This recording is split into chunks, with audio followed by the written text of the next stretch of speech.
அனைவருக்கும் வணக்கம். என் பெயர் பி அபிநயா. என் பெயர் பி சாதனா. என் பெயர் டி தர்ஷன். என் பெயர் எம் யோகேஷ். என் பெயர் டி மௌலி. PUMS ஆட்டியாம்பாளையம், ஈரோடு மாவட்டம், தமிழ்நாடு. பாரத் பில்டத்தான் ஆய்வுக்கு எடுத்துக்கொண்ட தலைப்பு மரங்களை பாதுகாக்க கடுமையான சட்டம் வேண்டும். மரங்கள் வளர்ப்பதால் மண் வளம் பெருகும். மண் அழித்தல் தடுக்கின்றது.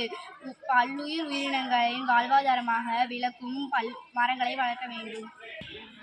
மரம் வளர்த்தால் ஆக்சிஜன் நமக்கு அதிகம் கிடைக்கும். அமிலமழை பெய்வதை தடுக்கும். புவி வெப்பமாய்தலை தடுக்கும்.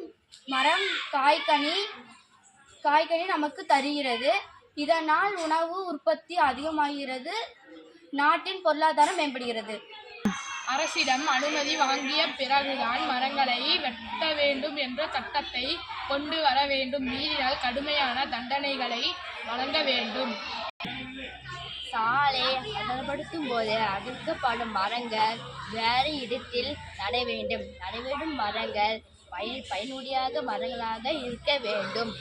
அத்தியாவசிய தேவைக்காக மரத்தை வெட்டினால் ஒரு மரத்திற்கு பதிலாக 2 மரங்கள் வைக்க வேண்டும். இதனை அரசு முதலில் கடைபிடிக்க வேண்டும். இதனை பார்த்து மக்கள் தாங்களும் மரங்கள் நடுவார்கள். மரத்தை காப்போம், பூமியை மீட்போம். எங்கள் கோரிக்கையை ஏற்று அரசாங்கம் மரங்களை பாதுகாக்க கடுமையான சட்டம் கொண்டு வர வேண்டும். நன்றி.